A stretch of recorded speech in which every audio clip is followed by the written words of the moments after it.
네, 이처럼 검찰의 대장동 사건 항소 포기를 둘러싼 파장이 거세지고 있는데요. 검찰 수뇌부의 엇갈린 입장에 대한 내부 동요도 심화하고 있습니다. 검사 출신 이고은 변호사와 함께 쟁점들 짚어보겠습니다. 어서 오십시오. 안녕하세요. 네. 자, 정성호 법무부 장관은 입장 발표가 예정이 되어 있던 상황이고, 그리고 노만석 검찰총장 대행이 조금 전에 속보로 전해드린 것처럼 곧 입장을 밝힌다라고 합니다. 어떤 내용이 담길 것으로 전망하십니까? 현재 법무부 측의 입장과 이 노만석 검찰총장 대행의 입장이 조금 다른데요. 이 노 총장 같은 경우에는 지금 이러한 결정을 내림에 있어서 법무부의 의견을 참고했다. 그리고 서울중앙지검장과 협의 끝에 항소 포기라는 결정을 내리게 됐다라는 취지로 이야기한 바 있습니다. 그렇지만 법무부에서는 이것은 검찰 내부의 결정이었다라고 이제 법무부의 개입에 대해서 선을 긋는 모양새인데요. 이 부분에 대한 노선 정리가 필요할 것 같습니다.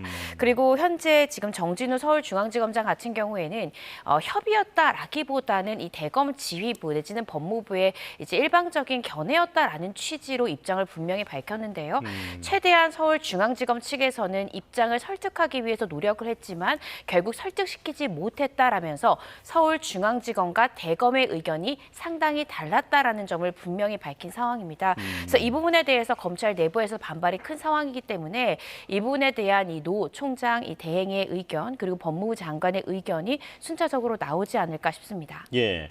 지금 변호사께서는 검사 출신이시다 보니까 그 주변의 목소리를 주말 사이에 좀 많이 청취를 하셨을 것 같은데 분위기가 어떻던가요?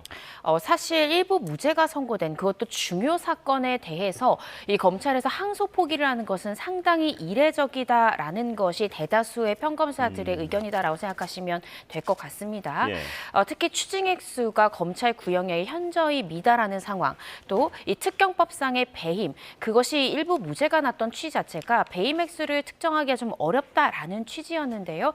이런 부분은 충분히 2심에서도 검찰에선 다퉈볼 수 있는 쟁점임에도 불구하고 이런 부분들이 구체적으로 다퉈보지도 못한 채로 항소를 포기하는 것은 이례적이고 이런 부분에 대해서 법무부가 구체적 사건에 대해서 개입한 것이 아니야라는 의혹들도 제기되고 있는 상황입니다.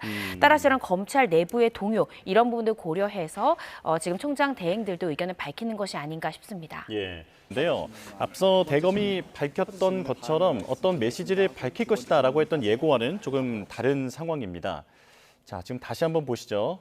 노만석 검찰총장 대행이 조금 전에 도착해서 기자들의 질문에도 대행 판단으로 어제 입장 특별한 기다렸습니까? 대답을 하지 않고 그대로 안으로 들어가는 걸 보실 수 있습니다. 자, 지금 검찰 내부의 분위기에 대해서 좀 질문을 드리고 싶은데요. 사실 지금 노 대행 같은 경우에는 서울중앙지검장과도 협의된 내용이다라고 얘기를 했지만 그 직후에 서울중앙지검장이 사의를 표명하면서 의견이 분명히 다르다는 점을 밝히겠다라고 얘기를 하지 않았습니까? 어느 쪽이 좀 더 진실에 가깝다 그런 기류가 읽혀지나요? 저는 정진우 지검장의 이야기가 사실에 부합할 가능성이 상당히 높다라는 생각이 듭니다. 예. 대검의 지시를 이제 상명하복이라든지 이 검찰의 의사결정 시스템을 나는 수용을 하겠다라는 취지거든요. 대검의 지시사항은 우리가 수용하겠지만 서울지검의 입장은 다르다라는 점을 분명히 밝히면서 이렇게 지시사항과 또 서울중앙지검의 수사와 공판을 담당했던 이 수사 공판팀의 의견을 내가 최종적으로 대검 지휘부를 설득하지 못했다라는 것에 책임감을 통감하고 사의를 표명한다라는 것은 진실을 이야기했을 가능성이 상당히 높다는 생각이 들고요. 예. 이 때문에 노 대행도 지금 방금 보신 출근길에 어떠한 입장도 표명하지 않은 것이 아닌가라는 생각이 듭니다. 또 이제 몇 시간 후에 이제 밝혀질 법무부 장관 측, 즉 법무부 측의 의견도 조만간 개진될 것이기 때문에 이러한 상황을 모두 종합한 다음에 이 대검 측의 입장이 나오는 것이 지금 계속해서 법무부의 입장, 또 이 대검의 입장, 서울중앙지검의 입장이 갈리는 상황에서 조금 더 혼선을 예방하고자 출근길에서도 별다른 입장을 노대행이 내놓지 않은 것이 아닐까 싶은데요. 예. 일단 지금까지 나온 상황은 이 서울중앙지검장과 또 수사를 담당했던 수사팀의 의견이 정확히 일치합니다. 따라서 이 부분이 진실일 가능성이 상당히 높지 않을까라는 생각이 듭니다. 예, 나눠보겠습니다. 조금 전에 이제 직을 걸고 메시지를 낸 서울중앙지검장의 의견이 진실에 가까울 가능성이 좀 더 높아 보인다라고 말씀해 주셨는데 일단 항소 포기를 하게 된 그 기준이 궁금합니다. 어떤 기준이 있기에 지금 민주당과 또 검찰 측의 입장이 좀 다른 것 같거든요. 어떤 기준이 있습니까? 네, 검찰이 항소함에 있어서는 내부 지침이 있습니다. 첫 번째는 이제 형의 종류가 달라졌을 때, 즉 검찰이 징역형을 구형했음에도 불구하고 법원이 벌금형이라는 형의 종류가 다르게 선고되었을 때 항소를 하고요. 형종은 같더라도 검찰이 구형한 양의 2분의 1에 미달한 경우 등에도 검찰은 항소하도록 되어 있습니다. 네. 그런데 문제는 이것은 모두 다 검찰이 유죄다라고 이제 구형한 부분에 대해서 모두 유죄로 선고가 됐는데 그 형량에 있어서의 약간의 미달점이 있을 때 항소의 기준입니다. 그런데 통상 이렇게 중요 사건이 아니라 일반적인 형사 사건에 대해서도 검찰은 자신이 기소한 것에 대해서 무죄가 선고됐을 때는 대다수 항소를 합니다. 항소를 하지 않는다고 하면 처음에 기소를 했던 것 자체가 잘못된 기소라는 것을 검찰 입장에서 수용하는 것이기 때문에 1심의 판단은 무죄가 나왔을지언정 2심의 다른 재판부에서 우리의 기소가 상당했고 정당했다라는 것을 한 번 더 따져보겠다라는 취지로 보통 항소하는 것이 통상적인데요. 이 대장동 사건 같은 경우에 재판만 수년을 했던 것이고요. 또 쟁점도 많고 언론에서 많은 보도가 나왔고 또 현재 대통령도 이 사건 관련해서 재판을 받고 있는 만큼 굉장히 중요한 사건이죠.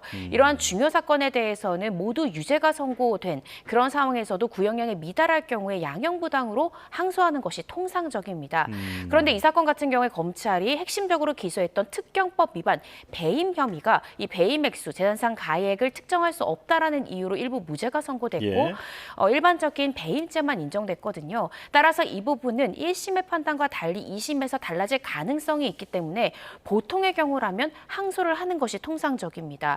그럼에도 불구하고 지금 항소를 포기했다라는 점에서 수사와 공판팀에서는 받아들일 수 없는 결정이다라고 반발하고 있는 그런 상황입니다. 예, 민주당은 이에 대해서 조작 기소다라고까지 얘기를 하면서 관행적 항소를 자제하는 기조가 반영된 것이다라고 좀 보고 있는 것 같은데, 그러니까 항소 포기라는 표현보다도 항소 자제라는 표현을 쓸 것을 또 당부를 하더라고요. 이건 어떻게 보십니까? 일단은 조작적 기소다라는 부분은 전 납득할 수 없는데요. 만약 조작적 기소였다면 지금 대부분의 인원들이 다 법정 구속이 됐고 중형을 선고받았지 않습니까? 기소 자체가 잘못되었다면 법원에서 모든 피고인에 대해서 실형을 선고할 이유가 저는 전혀 없다고 생각이 듭니다. 그리고 추징액수 같은 경우에도 검찰이 구형했던 추징액수에 현저히 미달했지만 검찰에서는 범죄 수익을 추징하기 전에 이 범죄자들이 혹시 자신의 재산을 모두 다른 곳으로 옮겨놓을 수 있기 때문에 추징 보전이라는 것을 청구합니다. 일종의 가압류 같은 절차다라고 생각하시면 될 것 같은데 예. 2천억 이상이 이미 기소되기 전에 추징 보전 결정이 법원으로부터 받은 상황이었다는 거죠. 그런데 현재 추징이 결정된 금액 자체가 몇 천억대에 가지도 못한 상황이기 때문에 일단은 검찰이 기소했을 때 추징액수의 계산이나 이런 것이 문제가 있었다면 법원이 선제적으로 추징 보전 결정이라는 결정을 내리지 않았을 것이라는 거죠. 예. 따라서 조작적 기소다라는 것은 저는 조금 잘못된 판단이다라는 생각이 들고요. 또 항소 자제와 항소 포기는 분명히 다른 것인데 예. 자제라는 것은 항소 자체가 필요하지 않은데 무리하게 항소할 필요는 없기 때문에 자제하는 것이다라는 의미적 표현이라고 저는 생각이 들거든요. 그런데 제가 말씀드렸듯이 추징액수 자체가 이미 기소 전에 보전에 있어서도 법원이 맞다, 검찰의 판단이 맞다라고 손을 들어서 보전 결정을 내렸던 부분이 있다라는 점, 그리고 지금 이 인원들에 대해서 상당 부분 또 유죄가 선고됐다라는 점, 그리고 배임 액수의 산정에 있어서는 사실은 신급을 달리해서 다른 판단이 충분히 나올 수 있습니다. 그래서 2심에서 일부 무죄 났던 부분에 대해서 법리상 어떤 법리 오해의 부분이 1심 판단에서 있었던 건 아닌지 검찰은 충분히 다퉈볼 수 있는 기회가 있었음에도 불구하고 포기를 했기 때문에 이 부분은 자제가 아니라 항소 포기 결정이 내려졌다라고 보는 것이 상당하지 않을까 싶습니다. 예, 1심 재판부의 판단을 보면 변호사께서 조금 전에 짚어주신 것처럼 일부 무죄가 나왔습니다. 그런데 그 일부가 특경법상 배임 혐의, 이게 이제 전부 무죄가 나온 건데 사실 이 부분이 핵심 아니었습니까? 그런데 이 부분이 무죄인데 형량은 구형보다 더 많이 나왔단 말이죠. 어떻게 된 겁니까? 그 가액을 산정할 수 없다라고 보면서도 검찰이 특정했던 가액만큼의 재산상 이익을 취득한 것으로 보이기 때문에 구형량을 상회하는 이러한 형량이 나오는 가능성이 있습니다. 예를 들어 성범죄 같은 경우에도 예를 들어 6회 정도에 걸쳐서 성범죄를 저지른 것으로 의심이 되지만 범죄 시 자체가 일시가 특정되지 않으면 일부 무죄를 선고하면서도 이 범죄상, 이 법리상 그 일시 씨를 특정할 수 없을 뿐 수해의 성범죄를 저지른 것으로 가늠이 된다라는 취지로 형량이 높게 선고되는 경우도 있거든요. 예. 그래서 이 사건 같은 경우에도 배임 액수가 정확히 특정될 수는 없지만 법리상 그렇지만 이 수천억에 해당하는 상당 부분 재산상 가액을 취득한 것으로 보여진다라는 취지로 구형량을 상회하는 일부 피고인에 대한 형량이 선고된 것이 아닌가 싶습니다. 그렇지만 이 가액 같은 경우에는 신급을 달리하면서 다른 결론이 나오는 사건도 굉장히 많거든요. 예. 특히 배임죄 같은 경우에는 1심과 2심의 판단이 달라지는 경우도 상당히 있습니다. 왜냐하면 이런 재산범죄는 결국 법리 판단이고 법리를 판단하는 주체, 그러니까 재판부가 달라질 때 충분히 다른 결론이 나올 가능성도 있기 때문에 이 부분에 대해서는 신급을 달리해서 판단받았다면 범죄의 이러한 사건의 결과 자체가 달라질 가능성도 충분히 있었을 것이다라고 유추해 볼 수 있을 것 같습니다. 예. 그렇다면 지금 이 유죄 판단을 받은 5명은 모두 항소를 한 상황이고 네. 검찰은 항소를 포기했는데 앞으로 항소심에서의 판결은 어떻게 예상을 해볼 수 있습니까? 2심에서도 판단을 해보겠죠. 그런데 피고인들만 항소를 했기 때문에 불이익 변경 금지 원칙이 적용이 됩니다. 이 말이 무엇인고 하면 결국 무죄로 1심에서 판단된 것에 대해서 다시 그 결과를 바꿀 수 없다는 것이고요. 또 설사 재판부에서 배임 가액에 대해서 직권으로 이 부분에 대해서 1심 판단이 좀 다른 것 같아서 직권으로 한번 가액을 우리가 특정해보겠다라고 한들 그 가액이 더 많이 특정된다 하더라도 이미 1심에서 선고된 형량보다 더 높은 중한형을 선고할 수 없다라는 걸 의미합니다. 또 추징액수 또한 검찰에서는 수천억 대의 이 추징이 필요하다라고 구형을 했지만 그보다 더 불이익하게 중한 추징이 이루어질 수도 없는 상황이다라고 이해하시면 될 것 같고 결국에는 가장 피고인들로선 최악의 결과가 1심 그대로 선고가 되어서 확정되는 것이 가장 중한 2심의 결론이 될 것이고 그보다 더 형량이 줄어들 가능성은 있지만 늘어날 가능성은 없다라고 이해하시면 될 것 같습니다. 예. 지금 이번 논란이 제기되자 국민의힘의 주장은 그러니까 법무부의 어떤 지휘가 있었던 건 아니냐라고 얘기를 하고 있습니다. 법무부가 논의를 한 것으로는 인정을 하고 있는데 어떤 의견을 어떤 경로로 대검에 전달했는지가 지금 논란의 쟁점인 것 같은데요. 어떤 경우라면 문제가 되는 겁니까? 실질적으로 검찰청법상요. 이 법무부 장관이 구체적인 사건에 대해서 개개인의 검사를 지휘할 수가 없습니다. 검찰총장만을 지휘할 수 있는 것인데요. 만약에 구체적인 이 대장동 사건에 대해서 항소 포기에 관하여 법무부가 구체적인 지시사항이 있었고 예를 들어 대검의 의견과 법무부 의견이 갈린 상황에서 구체적인 지시가 있었다라고 한다면 이것은 정면으로 검찰청법을 위배한 것이 됩니다. 상당히 문제가 될 수 있는 것이고요. 사실 이러한 의사결정 과정이 어떻게 되었는가는 검찰 내부에 지금 여러 가지 혼란스러운 분위기를 수습하기 위해서도 밝혀져야 되지만 현재 많은 국민들도 의혹을 제기하고 있는 것이기 때문에 구체적인 타임라인으로 지금 서울중앙지검에서 예를 들어서 항소 제기가 타당하다는 의견이 어떻게 개진됐고 대검 제2지휘부가 최초의 서울중앙지검의 의견을 어떻게 받아들였었는지 또 이 부분에 대해서 대검이 법무부의 어떤 의견을 상신했고 그 의견에 대해서 법무부가 어떻게 의견을 개진했는지에 대해서 투명하게 밝혀져야만 지금 법무부 장관이 검찰청법을 위반한 것이 아니야라는 의혹을 투명하게 밝힐 수 있는 길이지 않을까 싶습니다. 예, 그러니까 지휘할 권한이 없다라는 게 그게 이제 핵심이다라는 말씀이신데요. 자, 그렇다면 지금 이 사건이 이재명 대통령의 그 재판과도 연관이 되어 있기 때문에 주목을 받는 건데 앞으로 이 대통령의 재판에는 어떤 영향이 전망됩니까? 네, 사실 이재명 대통령의 재판도 역시나 배임이라는 쟁점은 동일합니다. 지금 1심에서 특경법상 배임이 무죄로 선고됐고 항소를 포기함으로써 사실상 특경법상 배임이 인정될 가능성이 굉장히 낮아졌죠. 관련된 공범들에 대해서도 특경법상 배임이 무죄가 선고됐다면 동일한 쟁점을 공유하고 있는 이재명 대통령의 사건이 재판이 다시 재개된다라고 하면 특경법상 배임을 인정받기 상당히 어렵습니다. 물론 관련된 공범에 대한 무죄가 반드시 다른 피고인의 재판 결과를 기속한다라고 볼 수는 없지만 이미 동일한 쟁점에 대해서 배임 가행을 특정할 수 없다라는 취지로 무죄를 선고받았고 검찰이 항소를 포기함으로써 1심 재판부의 판단이 맞다라고 수용한 결론이 되어버린 꼴이거든요. 그렇다라고 한다면 같은 쟁점을 공유하고 있는 이재명 대통령의 재판에서도 역시나 이 특경법상 배임이 인정되기는 상당히 어렵다. 그리고 이 부분을 검찰이 다시 한번 더 주장하려고 했을 때 결국 자가당착에 빠지는 거죠. 같은 쟁점에서 같은 검찰이 항소 포기를 했는데 왜 같은 쟁점을 공유하는 다른 피고인에 대해서는 배임가액을 특정하려 하는가? 이것은 검찰이 지금 어불성설에 지금 입장을 취하는 것이 아닌가라는 논리적 당착에 빠질 수 있다는 것이죠. 그래서 이런 부분에 대해서 이재명 대통령의 재판에서도 결국 특경법이 인정되긴 상당히 어려워진 상황이다라는 생각이 듭니다. 예. 자, 혼란스러운 상황인데 이제 잠시 뒤면 정성호 법무부 장관이 메시지를 낸다고 하니까요. 네, 어떤 내용이 담겨 있을지 주목해 보겠습니다. 자, 다른 부분도 좀 짚어보겠습니다. 윤석열 전 대통령 지난 100여일 동안 영치금을 6억 5천만 원이 넘게 받았다라고 하는데 이건 뭐 어떤 제약이 없나 보죠? 네, 그렇습니다. 사실 영치금엔 어떠한 제한도 없고요. 영치금을 넣은 사람에 대한 신원이 특정되거나 공개될 필요도 전혀 없습니다. 상당히 많은 금액이 지금 쌓인 건데요. 6억 5천만 원이다라고 하면 현직 대통령의 연봉의 2배를 훨씬 더 상회하는 금액이죠. 그래서 이것이 어떤 불법한 정치자금 내지는 기부금의 역할을 할 수 있는 것이 아니냐라는 문제 제기가 처음으로 나온 것이고 이 부분에 대해서는 필요할 경우엔 제도 개선이 필요한 부분이지 않을까라는 생각이 듭니다. 또 영치금 보유 한도가 400만 원이기 때문에 400만 원을 초과했을 때 수시로 또 윤 전 대통령이 이 부분을 인출해서 이런 부분들이 나오고 있기 때문에 향후에도 제도 개선이 분명히 필요한 지점이지 않을까라는 생각이 듭니다. 예. 자, 그런가 하면 최상병 특검이 내일 윤 전 대통령에게 재출석을 통보했습니다. 최근에 보면 재판에는 계속 참석을 하고 있는데 특검 조사에는 여전히 불응하는 것 같거든요. 내일 조사는 어떻게 전망이 됩니까? 내일 조사에도 불출석할 가능성이 상당히 높지 않을까라는 생각이 드는데요.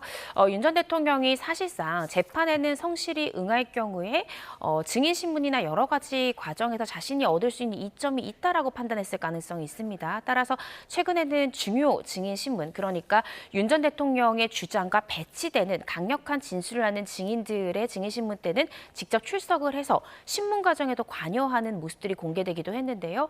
그렇지만 특검 수사는 다릅니다. 특검이 현재 기소하기 전에 이 수사에 협조하는 모양새를 보일 경우에는 자신에게 불리하게 다가올 수 있다라는 계산이 있을 수도 있고요. 또 기소 시점을 조금 더 당길 수 있습니다. 그래서 이런 부분들을 고려해서 내일 지금 출석 통보가 되어 있지만 이 최상병 특검에 출석하지 않을 가능성이 조금 더 높지 않을까라는 생각이 듭니다. 예.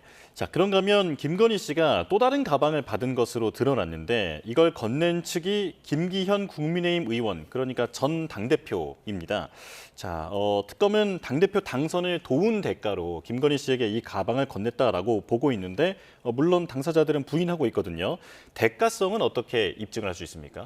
지금 현재까지는 이 로저베비의 가방이 발견된 것이 그 21g 관저 의혹을 수사하기 위해서 디올 자켓과 디올 물품 등을 압수수색하는 과정에서 압수수색을 하다가 이 자택에서 또 다른 명품백인 로저베비의 명품백을 발견한 겁니다. 특검이 가방 내부를 보니까 거기에 김기현 의원의 사모가 쓴 편지까지도 함께 발견이 되면서 이것은 또 다른 어떤 뇌물 혐의의 증거일 수도 있다라고 직감을 하고 압수를 하려고 했는데 별건 압수수색이다라고 이 김건희 씨의 변호인들이 반발을 하자 새로운 압수수색 영장을 발부받아서 영장을 집행해서 확보한 그런 증거입니다. 따라서 새롭게 압수수색 영장을 발부받았기 때문에 별건 압수수색이다 내지는 위법한 수집 증거다라고 주장할 가능성은 없다라는 생각이 들긴 하는데요.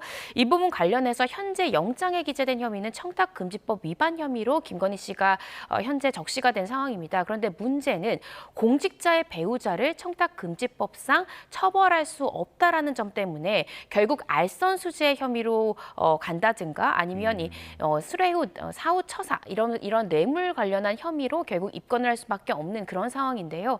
그렇게 되려면 결국 이 구체적인 청탁 내용이 무엇이었는지 대가성인지 이런 부분들이 밝혀져야 이 죄명을 구체적으로 특정을 해서 김건희 씨를 소환 조사할 수 있는 그런 상황입니다. 결국 대가가 되려고 하면 구체적으로 어떤 청탁이 오갔는지 그리고 청탁 시점으로 이 물품이 넘어가는 데에 어떠한 것들을 조력을 해줬는지 이런 부분들이 구체적으로 나와야 되고 조만간 김기현 의원의 사모 등에 대해서도 구체적인 소환 조사와 압수수색이 벌어질 가능성이 상당히 높다라는 생각이 들고 이 선물이 건네간 시점 직전과 직후에 혹시 김기현 의원 내지는 김기현 의원의 가족과 김건희 씨 간에 어떠한 연락들이 있었는지 이런 부분들에 대한 구체적인 수사가 될 가능성이 상당히 높다라는 생각이 듭니다. 예. 자, 마지막으로 김건희 씨의 보석 신문기일 얘기를 해보겠습니다. 12일로 예정이 되어 있는데 김건희 씨 측은 건강 악화를 호소하고 있고 특검팀은 보석 불허 의견서까지 낸 상황입니다. 어떻게 예상이 됩니까? 일단은 김건희 씨 같은 경우에 일부 사실관계는 인정하지만 혐의 자체는 부인하고 있습니다. 뭐 예를 들어 건진법사로부터 샤넬백 2개를 받은 것은 인정한다라고 하면서도 대가성이라든지 구체적인 청탁은 인정하지 않는 등 즉 자신에 관련된 혐의 자체는 계속 부인하고 있는 모양새거든요. 보통 보석이 허가되는 경우는 자신의 혐의를 모두 인정하고 피해자와 합의 등을 한 즉 기소됐을 때와 많은 사정 변경이 있었을 때 보석이 인용이 됩니다. 그런데 재판에도 성실하게 임하고 있고 현재 구속 상태에서도 재판을 이어가는데 큰 어려움은 없다고 보여지고요. 대다수의 혐의를 부인하고 있기 때문에 사실상 보석이 인용되기는 현 시점에서는 굉장히 어렵지 않을까 싶고 또 검찰에서는 추가적인 이 김기현 의원 관련된 의혹이라든지 이 구속 상태를 유지하면서 추가적으로 수사할 쟁점들이 많다라는 점도 구속 상태가 이어져야 되는 상당한 이유다라고 주장할 가능성이 있어서요. 보석이 인용되기는 어렵다라는 생각이 듭니다. 네, 알겠습니다. 여기까지 말씀 듣겠습니다. 이고은 변호사와 함께했습니다. 고맙습니다.